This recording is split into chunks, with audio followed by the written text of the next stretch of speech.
please subscribe and don't forget to press the bell icon to get notified whenever we upload a new video. Let's move on. We've got an important corporate waiting by to chat with us. Tata Global Beverages is on our radar. The company had announced restructuring of its international operations. Their erstwhile EMEA, Canada, Australia and the America unit have been merged into a single unit called the International Business Division.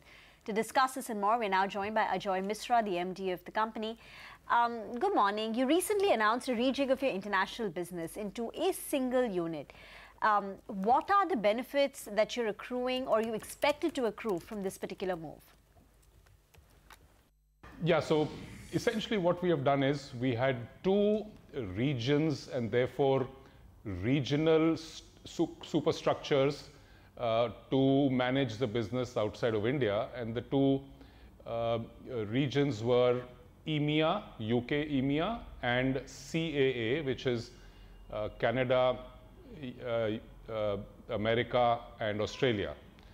So what we have now done is, since we have rationalized some parts of our portfolio of businesses, such as we've restructured Russia, we are looking at certain other parts of businesses that may not be core and may not be giving us the scale and profitability. So going forward, we want to bring more focus into the large power brand geographies. Mr. Misra, but can you give us a number in terms of synergies you spoke about? It's difficult for me to give you a number because the picture is constantly evolving. But I can tell you it's not going to be a significant number, because essentially in this reorg we have of course exited some people, but it's not about a major cost thing. But we expect that the synergy that will come out of and the simplification will lead to better performance overall, and of course whatever cost savings are there help us to also then re-energize the power brands with investments in brands. Okay, simplification and synergies have driven this decision, but if you could just tell us, what are the current margins in your international business, and going ahead, what is the expected EBITDA? We don't give forward-looking guidance on margins, but the existing EBITDA of the international businesses is decent. It's good. It's roughly in line with the company's overall current EBITDA. Coffee and tea prices post those horrific Kerala floods. So let me talk about tea and then coffee. Tea prices from the northeast part of India, which is the Assam and Dwar's part, the tea prices have been firmer this year for most of the year. But it's not very significant, but it's firmed up over where it was last year. Tea prices in south have been more or less stable.